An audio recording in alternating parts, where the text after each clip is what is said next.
bon choix, respecter la vie, avoir un bon comportement nous épargne de bien de pièges et de situations regrettables. Merci d'avoir fait le bon choix. Merci d'être sur RTI1. Restez-y car c'est midi, c'est... Et oui, c'est midi, c'est maintenant.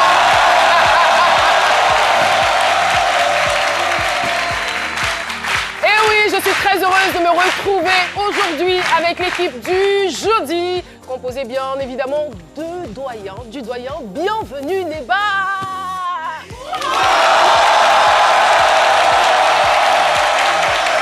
Juste en face du doyen, vous avez la ravissante et charmante Jessica Bomba.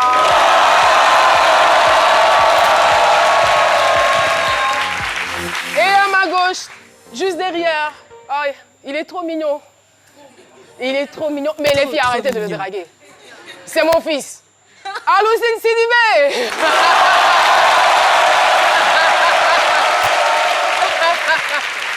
Et oui, et je ne vais pas oublier quand même ce public émergent qui est là avec moi. Non, vous êtes les meilleurs. Vous êtes les meilleurs. Eh bien, hier, nous avons abordé la problématique de l'abus sexuel fait sur enfants. Aujourd'hui, nous allons parler de relations toxiques. La relation toxique, c'est tout simplement une relation nocive dans laquelle vous êtes constamment sous pression, déprimé. Voilà, une relation qui ne vous apporte aucun épanouissement. On en parle dans quelques instants avec notre invité. Il va nous rejoindre sur le plateau de ce midi. Merci d'applaudir Monsieur Koné Tenon.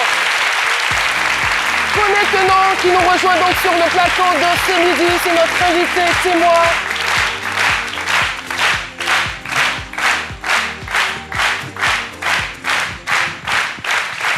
Et le thème que nous avons choisi est le suivant.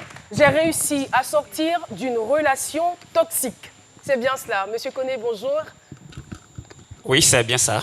Bienvenue sur notre plateau. Merci. Alors, pour faire de plus amples connaissances avec vous, nous allons regarder ensemble cet élément. C'est votre portrait. Ok, merci. C'est midi reçoit aujourd'hui sur son plateau un aventurier exceptionnel. Originaire de Tinasso, sous-préfecture de Sionala, dans la région de Labagoué, Koné Tenon, ou Stone le Lion, est artiste-chanteur âgé de 37 ans, marié et père d'un enfant.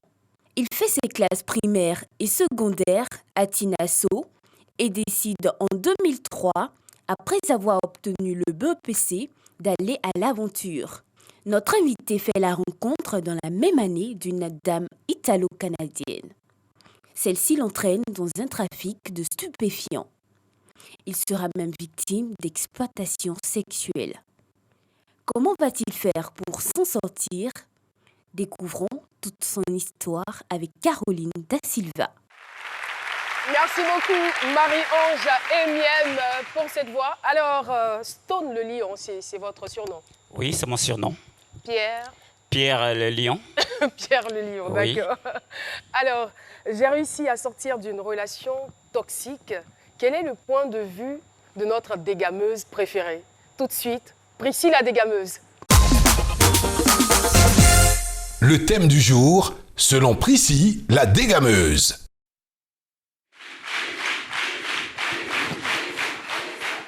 Attends, ce petit Dio là, comment il a repassé ma chemise là?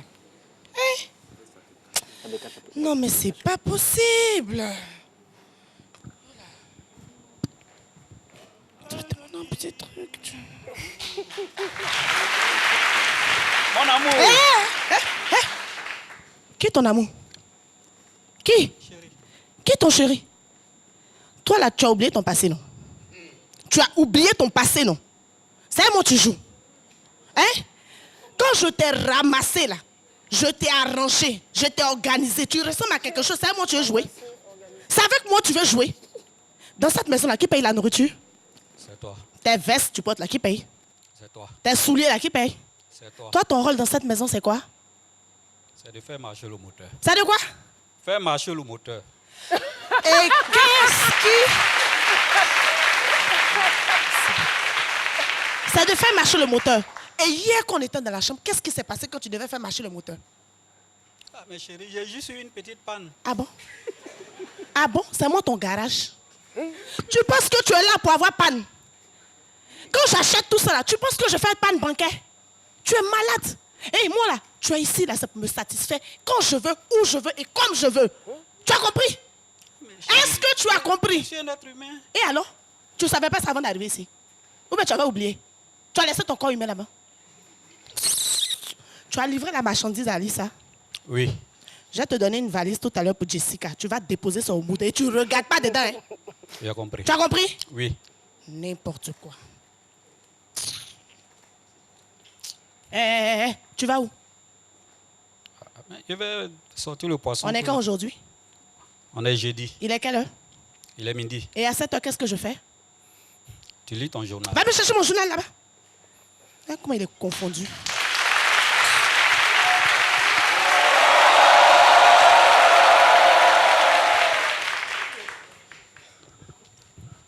Voilà. Et quand je lis mon journal, comment tu te places?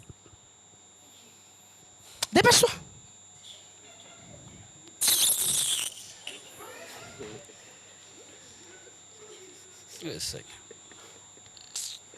Je suis dans la chambre là, je t'attends.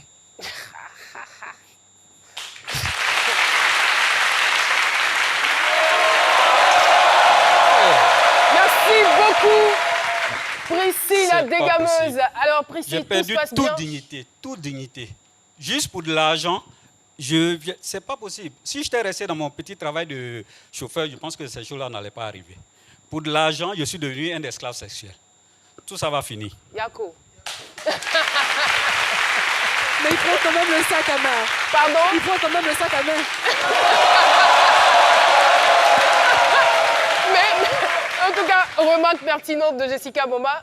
Pour de l'argent, non, c'est bon, tout ça va finir. Mais il prend quand même le sac. Il n'a pas le choix. Il faut le transport pour entrer. On applaudit encore Priscille, la dégameuse. Vous le savez très bien, l'interactivité a toujours existé dans cette émission. La preuve, au micro de Paterne à Sémian, vous répondez à certaines questions.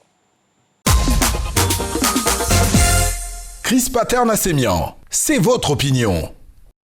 Et Caroline, nous sommes sur l'autoroute allant des deux plateaux au camp de gendarmerie Agban et je suis très heureux de vous retrouver dans le cadre de ce micro-tutoir. Et quelles sont les conséquences de l'exploitation sexuelle?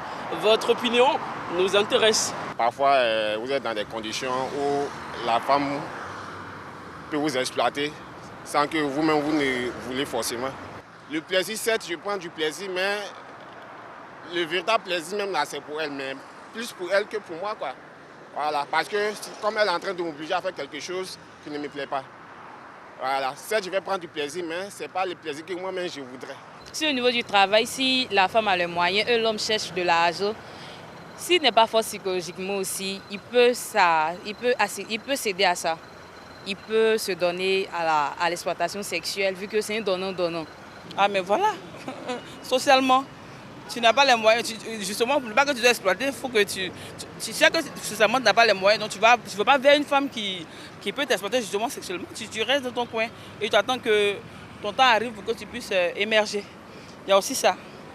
Quand tu veux être riche très vite, mais très tôt, là aussi on parle d'exploitation sexuelle parce que tu ne veux pas attendre ton temps et tu veux aller très vite. Et justement, quand tu es en face d'une femme qui a de l'argent, justement on parle d'exploitation sexuelle. Ce monsieur, peut-être, il est un peu nanti, il est un peu, donc on lui dit à prendre le monsieur, mais elle doit rapporter le monsieur, mais de façon, c'est pas elle-même quoi. Elle ne se retrouve pas dans ça. Le foyer, c'est pas ça. Mais elle est obligée, à cause des parents, la personne des parents, elle est exploitée sexuellement. Voilà. Si elle refuse, alors c'est la chicotte. Ça entraîne beaucoup aux maladies comme le sida. Souvent, on nous dit qu'il y a d'autres de nos soeurs qui quittent la Côte d'Ivoire, par exemple, qui vont en Europe. Arrivant en Europe, bon, elles vont dans le but d'étudier, dans le but de travailler, mais arriver là-bas, c'est autre chose. Voilà, arriver là-bas, on les prend on les exploite en tant que putes, voilà, dans les maisons closes. C'est pas une bonne chose, voilà, parce qu'après cette exploitation-là, elle peut sortir de là avec des maladies, des IST. Bon, de là même, elle peut mourir. C'est plus possible qu'une femme soit exploitée qu'un homme soit exploité. Pourquoi? Parce que les femmes, elles sont plus vulnérables que les hommes. Les hommes, ils se croient plus forts, donc ils pensent qu'ils peuvent avoir tout ce qu'ils veulent. Les femmes, elles ne vont pas s'arrêter devant un homme comme directement pour lui dire non, que je veux coucher avec toi. Si tu couches pas moi, il va te faire quelque chose de mal. Donc je crois plus que c'est plus sur les femmes. Quel que soit le sexe, l'exploitation sexuelle est une atteinte grave à la dignité de l'homme. À vous l'antenne, Caroline. Oh là là, merci beaucoup Paterna Sémian. Alors, avec nous dans ce studio, je le rappelle, Monsieur Koné Ténon, dit Pierre Le Lion, il est artiste, chanteur. Il a une histoire, eh bien, en 2003, il a fait la rencontre d'une Européenne. Alors, c'est une rencontre malheureusement qui, à la longue, lui sera préjudiciable. Est-ce que vous pouvez nous raconter un peu les circonstances dans lesquelles vous avez rencontré cette dame? Oui, il faut dire que Stone a commencé son aventure depuis 2003. J'ai décidé de quitter la Côte d'Ivoire. Donc, je suis allé au Mali et dans l'intention de réaliser mon rêve qui a toujours été la musique, de devenir un grand artiste d'ailleurs. Alors, je partais au Sénégal par le train. J'ai rencontré cette femme, mais comment elle était en train de fumer et un jeune Sénégalais s'en est pris à elle. Elle fumait où? Elle fumait dans le train. D'accord. Elle était en train de fumer une cigarette. Et quand le jeune Sénégalais a commencé à l'agresser verbalement, elle a jeté la cigarette. Et ce dernier insiste toujours. Moi aussi, en ce moment, je me faisais un peu confiance aussi, quoi. Donc, j'ai décidé de prendre la défense de la dame en question. Alors, ça a dégénéré entre le jeune et moi. Et voilà comment c'est parti, on s'est bagarré dans le train. Donc, après cette bagarre... Jusqu'à ce point? Oui, bien sûr, parce que, sincèrement... je m'étais dit que la dame, en fait, c'était pas par sentiment, je l'avais fait, comme on appelle ça, amoureux, des sentiments amoureux, je l'avais fait, mais tout simplement parce que je trouvais qu'elle était un peu vulnérable là. Il fallait la défendre. Voilà, il fallait la défendre. Bien. Donc, je l'ai fait, et voilà, le jeune Sénégalais et moi, donc, voilà, la bagarre a commencé.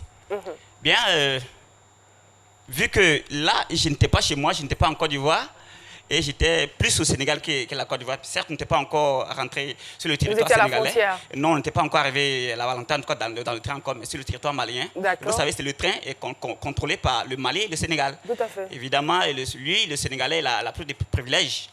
Et voilà, on m'a mis dans la boîte. Ça, c'est à vérifier. Oui, bon, là, oui. Mais lui aussi, il était dans la boîte. Mais je ne sais pas, en tout cas, il est sorti. Bon, la dame, elle a négocié à ce que je sois aussi libéré. C'est ainsi que, c'est parti. Elle a négocié ou elle a payé? Bon, là, je ne sais pas. Elle ne me l'a pas dit. Elle, en tout cas, grâce à elle, j'ai été libéré. Voilà. Alors, quelle était donc votre situation sociale et financière avant de rencontrer cette dame? Vous savez, je disais que c'était pendant la crise. Tout le monde sait que, en ce moment, le pays était quelque part divisé. Et de part et d'autre, c'était vraiment la galère. Et quelqu'un qui venait Vous étiez au nord de la Côte d'Ivoire? J'étais au nord de la Côte d'Ivoire et précisément j'ai quitté Tinasso, de mon village, je suis venu à Kouto et encore c'est là-bas j'ai étudié à Kouto d'ailleurs. Donc là-bas les conditions étaient vraiment très difficiles en ce moment. Et puisque mon rêve c'était vraiment de réaliser, en tout cas de réaliser mon album et prospérer dans la musique, je me suis dit qu'il fallait que je quitte. Donc la situation n'était pas facile. Mais pourquoi exactement le Sénégal? Est-ce que le Sénégal était votre destination Non, le Sénégal n'était pas ma destination. En fait, j'ai quitté la Côte d'Ivoire dans l'intention d'avoir les moyens et le bon endroit pour réaliser mon album. Pour vous, le bon endroit, c'était lequel? Pour moi, le bon endroit, en tout cas, ce n'était pas la Côte d'Ivoire en ce moment. C'était certainement l'Europe, je suppose? Oui, moi, en ce moment, quand j'ai quitté, c'était vraiment d'abord le Mali. Parce que je m'étais dit que le grand frère Kenja était là et facilement les choses pouvaient être faciles là. Et quand je suis allé là-bas, je me suis rendu compte que ce n'était pas vraiment le cas. Donc c'est ainsi que j'ai décidé d'aller en Europe. D'accord. Voilà, et voilà, je suis allé au Burkina d'abord, Niger, ensuite la Libye. Donc, quand j'ai voulu traverser, ça n'a pas marché. Parce que là-bas, il y a eu vraiment beaucoup de morts, beaucoup de problèmes. J'ai décidé de revenir. D'aucuns diraient que votre acte était prémédité. Je veux dire, le fait de défendre. Est-ce qu'à travers la dame, vous ne voyez pas déjà vos rêves s'accomplir? Non. En fait, moi, j'ai... une femme blanche, hein? Non, même si c'était une sœur africaine, une sœur noire, je crois que Moi, en fait, moi, je me faisais confiance, je vous l'ai dit. Ouais. Et moi, vraiment, je me suis dit que bon, il fallait que je la défende. C'était- Vous vous sentiez garçon, Voilà, quoi. Oui, parce qu'il faut retenir une Il a chose. quitté un couteau. Non, c'est pas seulement parce que je venais de couteau, mais parce que j'ai beaucoup fait les arts martiaux en ce moment. Ah, je me d'accord. fais confiance. Donc, je me disais que non, je pouvais défendre n'importe qui. Et quelle sera donc la suite de votre relation avec la dame? Oui, là. Vous êtes son bienfaiteur, là. Oui, ils sont bienfaiteurs, bien évidemment, mais quand même, ça va me coûter un peu de la quinine parce que je m'étais dit que c'était vraiment bien parti. Quand on est arrivé au Sénégal, voilà, elle a demandé à ce que je reste avec elle. J'étais avec elle 2-3 semaines, 1 mois au maxi. Et elle m'a proposé quand même un travail, trouver un travail. Voilà, où en tout cas, je serais bien payé. Bien évidemment, je suis venu pour chercher l'argent, réaliser mon album. J'accepte. D'accord. C'était quoi le travail? Bon, c'était en tout cas des livraisons. Et voilà ce qu'on m'a dit. Des livraisons de quoi? Là, je ne savais pas. En ce moment, je ne savais pas. Moi, je veux savoir, moi, je vais poser une question. Allez-y. Avant qu'elle vous propose du travail, est-ce qu'il n'y a pas eu flirt entre vous? Parce que 2-3 mois dans une maison avec une femme... Non, en fait, en ce moment, non. Parce que tout le temps, elle était partie. Et puis lorsqu'elle venait, elle me demandait, ah, vraiment, il faut que tu travailles. J'ai dit, évidemment, je le veux, je vais travailler. Je vais avoir de l'argent. Elle a senti que vous étiez avide d'argent. Oui, effectivement, elle a senti cela. Bon, d'abord, il fallait entretenir ce galérien qui venait d'un pays où, en tout cas, il y avait la guerre et tout était vraiment à refaire. Voilà, il fallait l'habiller, il fallait lui Et quand vous donner êtes à arrivé, manger. vous étiez à l'aise. Oui, bien évidemment. Manger, dormir. C'était le rêve. Hein, Chic. c'était le rêve. C'était pas mal, c'était pas mal. Mais justement, vu que c'était le rêve, à aucun moment vous avez dit peut-être que si je pousse un peu les relations, peut-être que si finalement on commence à être amoureux, enfin à sortir ensemble, peut-être que ma situation va s'améliorer, non? Non. En fait, à ce moment-là, je crois que j'avais une vision. En fait, moi, j'ai ce truc-là. Quand j'ai une vision, je vais l'atteindre. Vous voyez un peu? Je n'ai pas dit que je n'aime pas femme. Je n'ai pas dit cela. Non, je n'ai pas dit cela, en fait. Encore on va, on sait. Non, voilà. Voilà. Mais... merci. Mais... de cette façon-là, je n'ai pas, même à l'école, je n'ai pas eu de copine. Quand vous êtes rentré dans la maison, vous n'avez pas cherché à savoir si la dame est mariée ou pas, qui est là, qui n'est pas là. Écoutez, c'était quoi la tranche d'âge, cette dame? Bon, pas aussi trop âgée que moi, en tout cas, c'était... Ça allait, tu Mais pouvais elle était gérer, quand même un c'était peu plus âgée que vous, d'accord. Un peu plus âgée que moi, oui. Et tout se passait bien? Oui, tout allait très bien, et parce que... Vous la considériez comme votre patronne parce voilà, que... comme vraiment une patronne. Donc, oui, comme une patronne, bien sûr. Et sans plus, hein. Étant donné que bon, je n'étais pas en Côte d'Ivoire et j'étais vraiment dans le besoin, surtout d'hébergement, de nourriture, de travail. Vous imaginez, ça n'a pas été facile. C'était vraiment difficile. Donc, vraiment, c'est ce qu'il fallait. Je ne sais pas, mais vous nourrir, vous loger, vous habiller. Non, vous n'êtes pas posé des questions? C'est un peu trop facile. Non, déjà, la promotion étant faite, me trouver un travail. Ah, d'accord. Donc, moi... Vous avez remboursé après, quoi? Hein? Bon, je n'ai pas pensé à tout ça, mais néanmoins, je me disais que si je commence à travailler, en tout cas, tout allait marcher. Non, moi, j'essaie de me mettre à sa place. Il se dit certainement que c'est forcément le bon Dieu. Bah voilà, oui. qui me vient en aide parce que je suis arrivée j'ai ici, sauvé une la femme femme là dans le train. Voilà, aujourd'hui, je suis j'ai botté le gars un peu net. Voilà, je suis logée, blanchie et on me trouve du travail. Mais justement, parlons de ce travail. À quel moment vous vous rendez compte que c'était un gros piège? Oui, effectivement, après quelques livraisons, hors du pays où j'étais, Maroc, la Gambie, qui n'est pas loin de là, le Nigeria, un jour, j'ai été envoyé. Hein? À voyager, d'accord? Oui, même je continue de voyager. Voilà, je continue de voyager d'ailleurs. D'accord. Voilà, et j'ai été envoyé à Praia. Praia, c'est la capitale du Cap-Vert. Et voilà, après une livraison, on a été attaqué. Et lorsqu'on a été attaqué, en tout cas, on a pu s'en sortir. Quand vous dites on, vous n'étiez pas seul? Non, je n'étais pas seul. Il faut dire que j'étais avec au moins 4 autres personnes. Hein. Voilà, mais néanmoins, j'étais vraiment l'élément clé de la chose. Mais auparavant, vous ne soupçonniez pas ce que vous livriez? Et pour moi, c'était l'argent. Je ne voulais pas. Enlève l'argent. L'argent. Parce que j'atteins mon objectif. D'accord. Voilà, D'accord, vous ne cherchez pas. Vous comprendre. ne lui avez jamais posé de questions. Non. Qu'est-ce que je transporte? Je perçois un salaire, voilà. C'était l'essentiel pour vous. Voilà. Donc, je ne cherche pas à savoir ce qui est dedans. Et comment cette attaque-là va se passer? Bien, on allait pour la livraison. Après la livraison, on devait maintenant se rendre au Sénégal. À la sortie de l'hôtel, nous avons été attaqués. Par qui? Je ne sais pas. Des Africains? Oui, des Africains. Mais quand même, ce n'est pas été bon. C'était vraiment... Ils étaient armés. Oui. Et ça a été quoi les conséquences de cette attaque? Bon, j'ai perdu un ami. Et moi-même, j'ai reçu une balle. C'est là que je me suis rendu compte vraiment de la gravité de la situation. De la gravité de ce que je faisais en fait. Votre réaction d'après? Oui, quand j'ai retrouvé le Sénégal, d'abord, après l'opération, après les soins, un jour, je décide que la femme me dise réellement ce que je faisais. Attends, ça a duré, je veux savoir, ça a duré combien de temps? Parce qu'au début, vous avez dit, ok, je savais, je viens d'arriver, je ne cherche pas à savoir ce que je transporte, ok. Ça a duré combien de temps? Ça a pris Ou est-ce qu'il a fallu... quelques mois quand même. Combien à peu près? 2, 3, 6 mois? Oui, 5, 6, un truc comme ça. Donc c'est après 6 mois quand ils ont mis beau, c'est là que vous cherchez à savoir. Il aura certainement la latitude de répondre à toutes les questions que nous allons lui poser. Voilà, on va marquer une pause. Avec la pub, on se retrouve dans quelques petits instants. Minutes et SMS au réseau, Internet cadeau. Profite des forfaits Easy Air plus de Move. Et à partir de 300 francs, on t'offre l'appel illimité vers 5 numéros. Tape maintenant étoile 303, étoile 1, dièse. Move, no limit. Nous sommes donc de retour sur le plateau d'Ossé Midi, toujours avec notre invité Konetenon dit Pierre le Lion, un aventurier endurci. Et voilà, comme il nous disait hors antenne, je n'ai peur de rien, j'ai jamais eu peur de quoi que ce soit.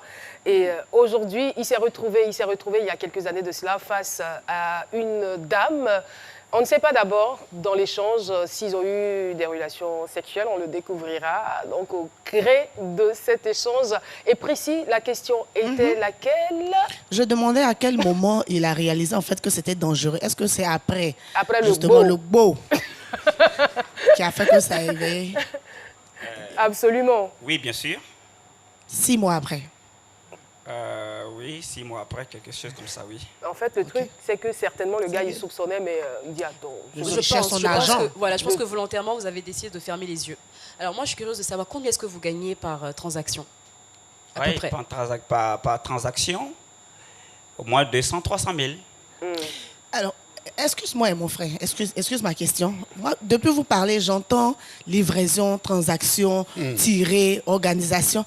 Ok, même si vous n'avez pas envie de dire que c'était la drogue, à partir du moment où vous avez remarqué que c'était ça, comment vous avez réagi? Pardon? À partir du moment où vous avez réalisé... Il n'a pas bien entendu la question. À partir du moment où vous avez réalisé, je dis comment j'entends transaction, livraison. Au début, je ne savais pas, ça fait 6 mois, on nous attaquons, on a tiré sur nos gens, on n'a pas envie de dire c'est la drogue. Mais quand vous avez remarqué que c'était ça, comment est-ce que vous avez réagi? Oui, après l'accident, bon, après cette attaque-là, quand j'ai reçu la balle, je me suis rendu compte que vraiment c'était dangereux ce que je faisais. Seulement, je ne savais pas c'était quoi exactement, ouais, je sais. Mais ça devait être très dangereux. Moi, je voudrais poser une question. Oui. Vous avez dit tout à l'heure que vous avez été opéré à la suite de ça. À l'hôpital, ceux qui vous ont extrait la balle, ils ne vous ont pas posé de questions, vous savez, je vous ai dit qu'on ne peut pas tout dire. On a besoin de tout savoir. Je ne suis pas parti de moi-même et j'ai été opéré, je n'ai pas eu de problème. En gros, c'était un vrai réseau. Là, je suis tout frais payé. Ah bah si. C'est ça. D'accord. Néanmoins, ça a été fait. Seulement quand j'ai cherché à en savoir plus, la dame, elle ne voulait pas en parler. Je l'ai menacée. Comment? Avec une arme. Vous avez des armes à votre disposition? Bon, j'avais elle-même ses armes. Son arme. Voilà. Donc vous saviez que vous viviez avec une femme, non seulement qui vous faisait transporter de la drogue, ensuite qui avait des armes dans la maison. En fait, oui. Ok. Alors, le temps nous est compté dans cette émission. Nous allons nous faire donc l'économie de certains détails. Okay. Alors, la relation va se poursuivre. Finalement, votre rêve d'aller en Europe va se réaliser par le biais de cette femme. Vous vous retrouvez en Europe. Qu'est-ce qui se passe? Bon, sans oublier que vous êtes passé par la prison auparavant. Elle vous a libéré. Après, vous vous retrouvez en prison, en Europe avec la dame. Comment ça se passe là-bas? Bon, ça se passe aussi un peu... En fait, quand je suis arrivé en Europe, elle m'a hébergé. D'accord. Le même scénario? Oui, le même scénario. Parce que franchement, j'avais besoin de son aide quand j'ai quitté le Sénégal. Apparemment, vous y prenez quand même plaisir. Hein? Oui, mais en fait, souvent, on ignore même quelqu'un qui ne nous aime pas quand on a besoin de son aide. Ça, c'est philosophique. C'est trop fort pour moi. Voilà. On poursuit. Voilà, donc, c'est un peu ça. Ce que sur un moment, j'avais besoin vraiment de l'aide. Ouais. Parce que j'étais du Sénégal, je suis venu en Mauritanie, là-bas, j'ai allé encore au Maroc dans l'intention toujours de traverser. J'ai essayé encore, et quand j'ai vu beaucoup de victimes encore dans la mer, là, je me suis ressaisi un peu, je l'ai appelé. Okay. Cette fois-ci, parce que là, je n'arrive plus à manger, je n'avais pas de quoi faire. Voilà, je l'ai appelé. Cette fois-ci, elle me dit, bon d'accord, mais Stone, tu es où? Je lui ai dit, au Maroc. Mais est-ce que ça va? Je dis non. Si ça allait, je n'allais pas t'appeler. Ça ne va pas. Ça ne va pas du tout. Mais tu m'as mis dans une situation très dramatique. Je ne sais plus quoi faire. Elle me dit donc, bon, que veux-tu que je fasse pour toi? Je dis, j'ai besoin d'argent. Il faut que je devienne cet artiste. Il faut que je réalise mon rêve. Je vais aller en Europe travailler. Vous ne voulez plus chanter? Non, mais je ne peux pas chanter. Travailler pour chanter. Il faut que je travaille pour avoir cet argent pour chanter. Voilà. Parce que, puisqu'on ne parle plus des producteurs, il faut s'autoproduire. Voilà. Donc, c'était vraiment mon intention d'ailleurs. Alors, elle me dit, d'accord, je vais t'aider. Et un jour, c'est fait, je rentre en Europe. Donc, elle vous envoie en Europe? Oui, oui. Je rentre en Europe. Alors, elle m'héberge. Encore? Oui, elle m'héberge encore. Elle me dit, bon, d'accord, tu auras du travail. Et tu vas travailler. Oui, tu vas travailler. Mais néanmoins, une chose est sûre, je suis en Europe. Voilà. Un premier objectif est atteint. Je suis en Europe. Bien habillé, je m'habille bien, je mange bien. D'abord, c'est la première des choses. Voilà, c'est la première des choses. Maintenant, je vais travailler pour réaliser mon rêve d'artiste. Et il faut pouvoir faire quand même la différence entre le rêve et le projet de vie, parce qu'un projet de vie, ça se construit. D'accord. Il y a des rêves qu'on poursuit et la fin ne justifie toujours pas les moyens. Oui, je suis d'accord. Alors, ce que je veux savoir, finalement, vous avez des rapports sexuels avec la dame. J'ai eu des rapports sexuels. Venons-en au fait. D'accord. C'est de ça qu'il s'agit, en fait. D'accord, il n'y a pas de souci. Oui, j'ai eu des rapports sexuels avec elle. Mais en fait, je ne m'attendais pas à ça. Ah bon? Hein? Non, je ne m'attendais pas à ça. Ça s'est passé comment? Oui. Le public n'est pas dupe. En fait, vous imaginez, quelqu'un que vous considérez comme votre patron. Vous voyez un peu? On va essayer d'accélérer un peu. Oui, je ne pouvais pas avoir le courage de dire que je t'aime. Alors, comment est-ce que c'est arrivé? Comment est-ce que ça s'est passé? Lorsqu'elle a décidé de le faire, elle a fait. Elle vous a violé?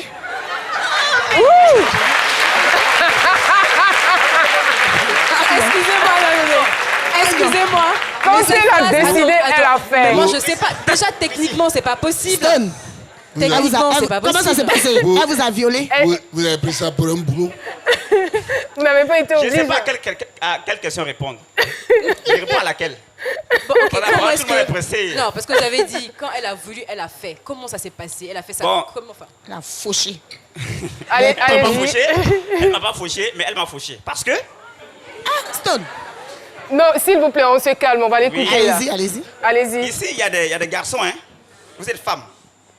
Mais être femme, c'est un secret, en fait. Expliquez-nous la scène, en fait. Oui. Stone. Je vais dire... La femme l'a fait comment? Mais je viens. Allons. On n'a pas beaucoup de temps, hein. On risque de ne même pas... Oui, je suis en train de répondre à la question. Donc, laissez-moi répondre à la question. C'était un matin, quand je me suis réveillé de ma chambre, je suis venu, j'ai pris mon bain, je suis venu, j'étais en train de faire mon petit déjeuner. Parce qu'il y a un truc, une bouillie que j'ai aimé là qu'on appelle le gofio. Voilà, facile à préparer. Si, alors. Voilà, donc j'étais en train de préparer ça. Elle est venue, elle m'a trouvé dans la cuisine. Elle allait se laver, elle m'a trouvé dans la cuisine. Directement, elle s'est jetée sur moi. À vous d'imaginer en tout cas. D'accord, on imagine la suite. Voilà.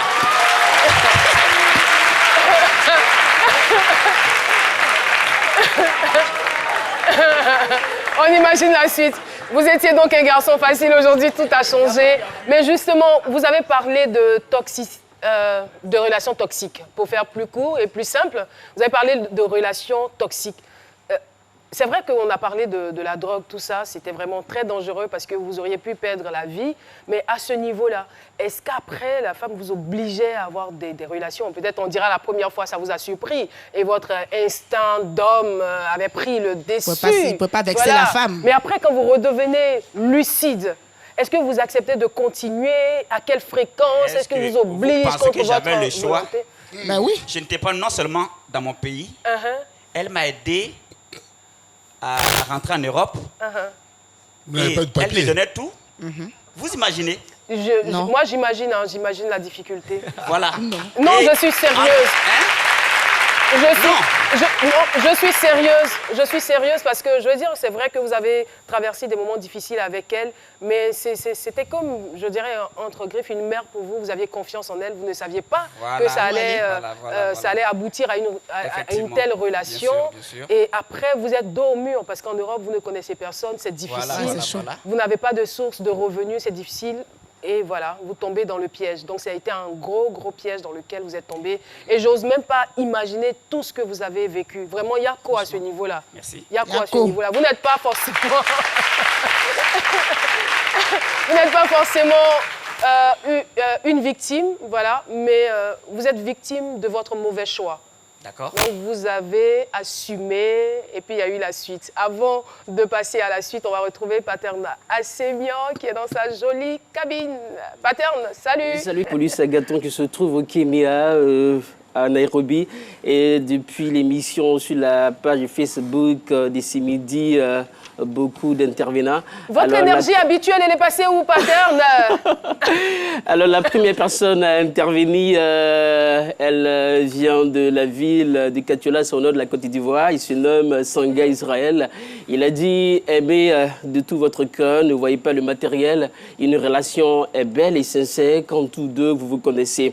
Et Stéphane Obinal, il se trouve dans la commune de Malcoris, c'est Abidjan. Lui, il dit les propos de notre invité sont entachés d'ambiguïté. N'est-il pas partagé entre innocence et culpabilité?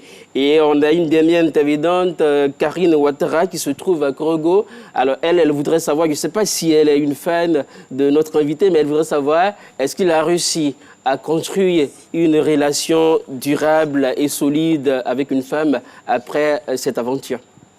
Merci beaucoup. Merci, Paterne.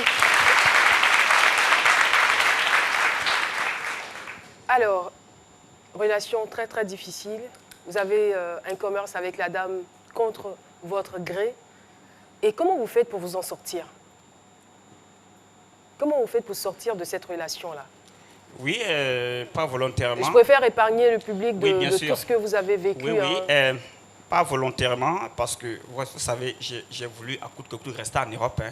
Parce que pour moi, j'ai voulu travailler. Mais puisqu'elle ne me trouvait pas à travailler du travail, et j'étais là un jour, elle voyait beaucoup. Selon elle, c'était du travail. Voilà, elle voyait. D'accord. Elle voyage beaucoup. Je crois que, voilà, elle voyageait beaucoup. Je ne sais pas actuellement si elle continue de voyager, mais elle voyageait beaucoup. Elle a voyagé. Une fois, elle a voyagé. Elle a fini de voyager. Voilà. D'accord. Elle était en voyage plutôt. Et voilà que des policiers sont venus à la maison. Quand ces policiers sont arrivés à la maison, directement on m'embarque. Et qu'est-ce que tu fais ici? J'ai dit non, je suis avec ma camarade. Elle est où? Elle est sortie. D'accord. Elle vous a dit qu'elle est mariée? Non. D'accord, mais elle est mariée. Donc, Donc, ce qu'on peut te faire pour te faire du bien, on te rapatrie. Automatiquement, on me balance encore au Sénégal. Voilà, mais sans effet. Cette fois-ci, seulement, ils ont pris des sacs là-bas au commissariat. Ils ont mis des habits des prisonniers, en tout cas beaucoup, hein, quand même, des sacs qu'ils m'ont donné. Tu as donné un peu d'habits. Alors, je suis venu au Sénégal. Alors, on va aller très vite. Voilà. Là, vous venez au Sénégal, après, chez vous, en Côte d'Ivoire, et vous commencez à avoir de petites activités. Oui, vous n'optez plus pour la facilité. Je veux juste résumer. Vous n'optez plus pour la facilité, et le business commence à marcher. Vous gagnez un peu d'argent, et vous vous autoproduisez.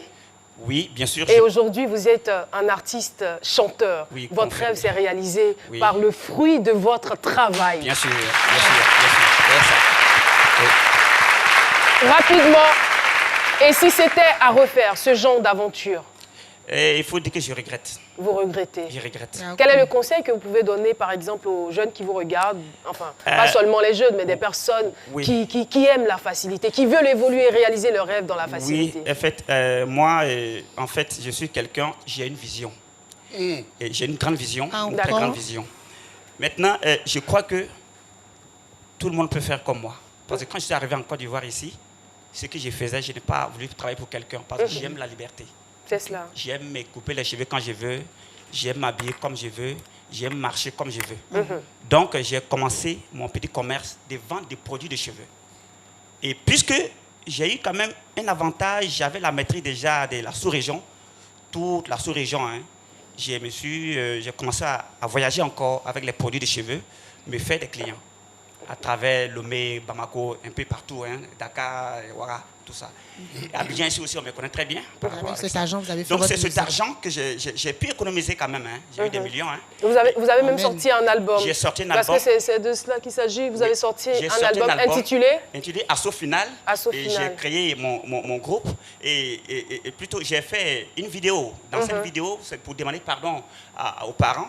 Vous allez voir dans la vidéo, c'est moi qui suis là et j'ai la maman qui est là aussi. Ma propre maman, elle vit encore, elle est là. J'étais jusqu'à Tinasso, dans mon village, dans la Bagoué. Et j'ai réalisé cette vidéo pour demander pardon à tous ceux que j'ai pu offenser involontairement. Merci, merci beaucoup. C'est vrai que dans la vie, on peut faire des erreurs, mais retomber sur ses pieds après. Merci infiniment pour ce témoignage. Alors, c'est la minute du doyen. On l'écoute tout de suite et maintenant. Bienvenue Néba, c'est la minute du doyen. C'est fini. Pierre Stonk, bonne arrivée. À travers vous, je voudrais dire aux jeunes gens que l'aventure, c'est bon, mais c'est dangereux. Et vous voyez, il est parti, il est revenu. Ce qu'il cherchait, il a trouvé ici. Donc on peut facilement trouver ce que nous cherchons ici.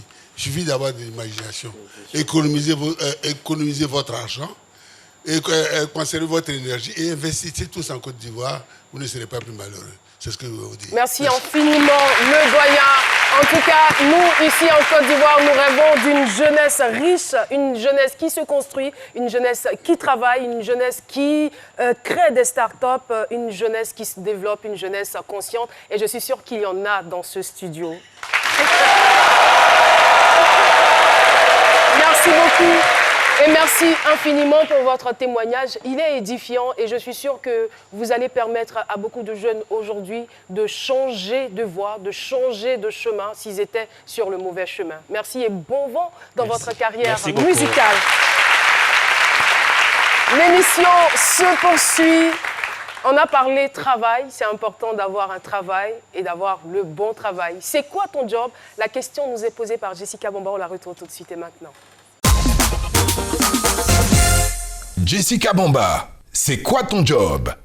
Travail qui nourrit son maître n'est point vilain à paraître. Et aujourd'hui, justement, on va parler de ces jeunes-là qui ont décidé de ne pas aller en Europe, qui ont décidé de ne pas passer par la facilité, se sont accrochés à un métier qui, pour certains, n'est pas du tout valorisant, mais pour eux, en tout cas, c'est une alternative au chômage.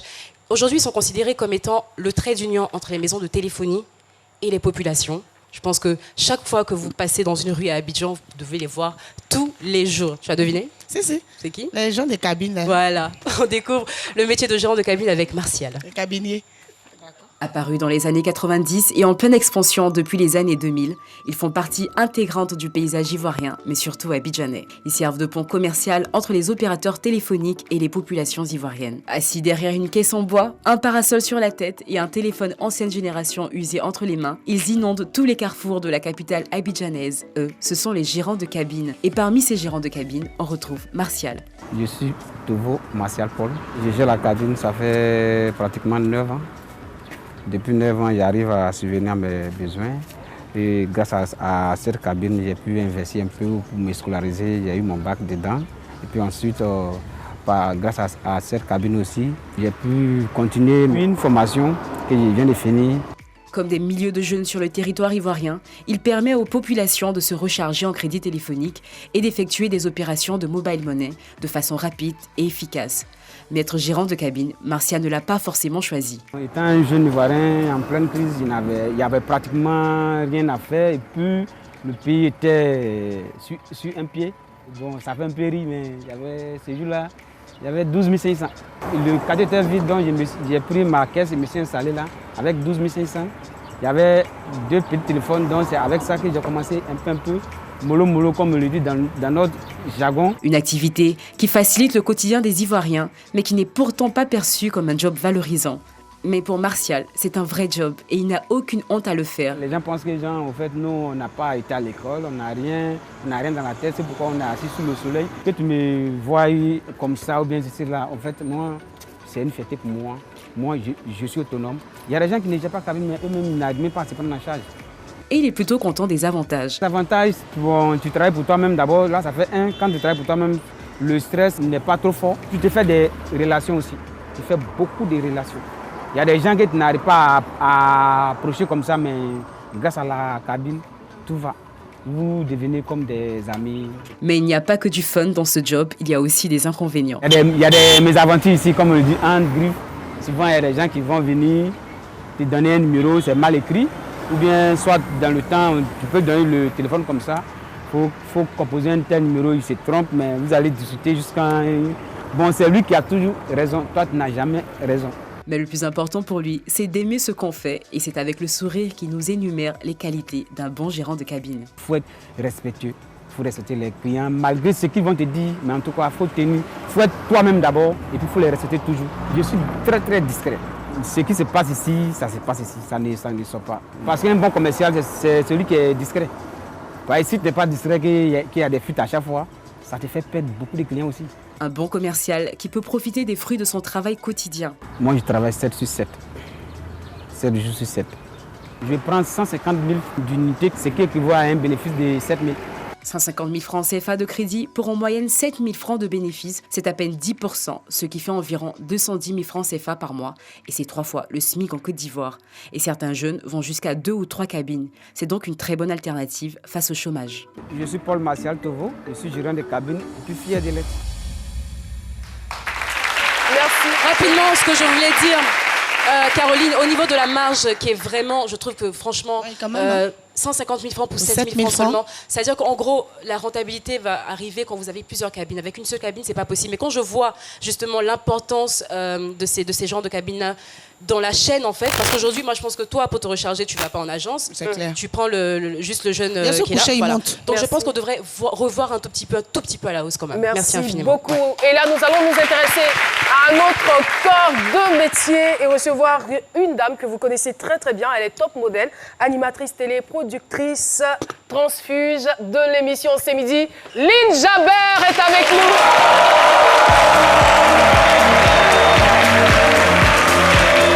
Et voilà. Asseyez-vous. Elle veut m'embrasser. Bienvenue, Lynn Jabert sur le plateau de C'est Midi. Alors, Lynn Jabert, avec vous, on parle d'une nouvelle émission, une magnifique émission, une très belle émission, bien réalisée, qui va bientôt passer sur RTI1, Immersion Mode. Exactement. Merci Caroline, merci à toute l'équipe de C'est Midi. Merci de me recevoir, c'est un réel plaisir d'être là aujourd'hui.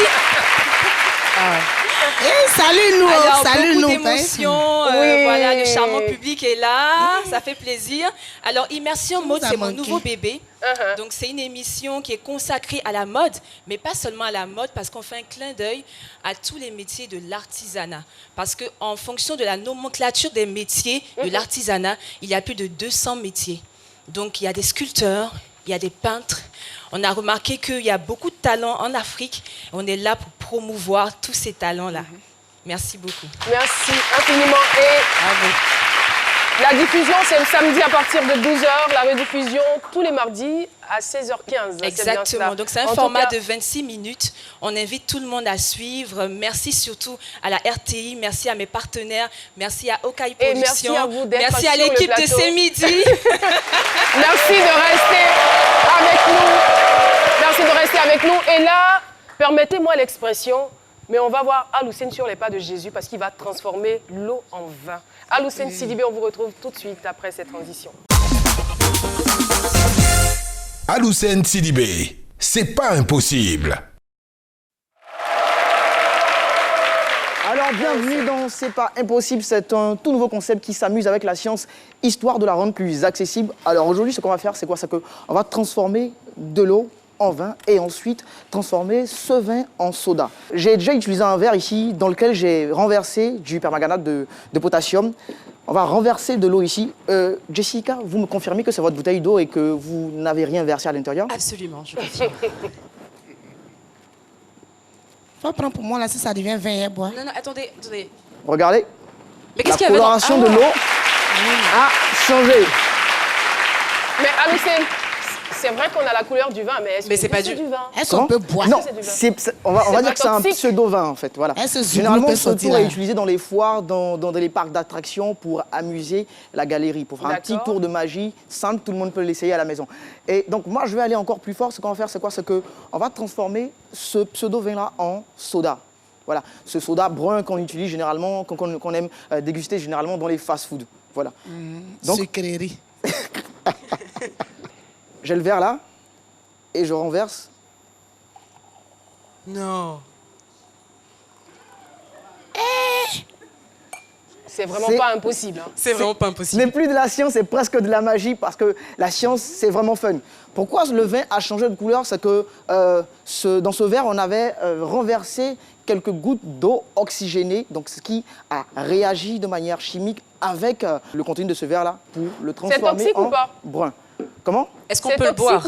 On ne doit pas le boire, c'est pas digeste. On ne doit pas le boire. D'accord, heureusement. Donc je vous invite tous à l'essayer chez vous, à la maison. Vous avez juste besoin d'oxygéné, de permanganate de potassium, juste quelques cristaux de permanganate de potassium, 3 verres. Vous l'essayez et vous me faites des photos.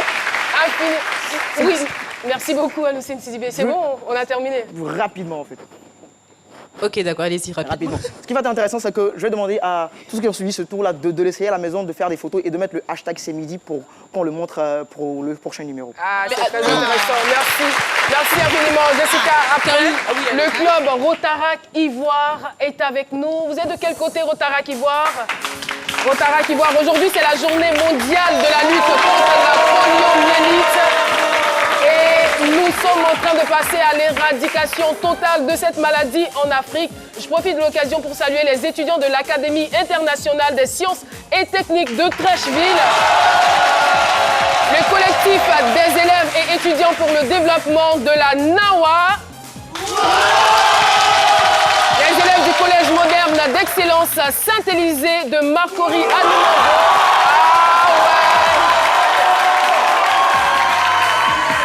L'émission est donc terminée. Malheureusement, ça passe vite à ces midis. On a envie de rester encore avec vous, malheureusement. Alors, restez donc sur RTI 1. Nos programmes se poursuivent et c'est là qu'il y a les meilleurs programmes. À demain, 12h, c'est la finale et ça sera du lourd. Bye bye.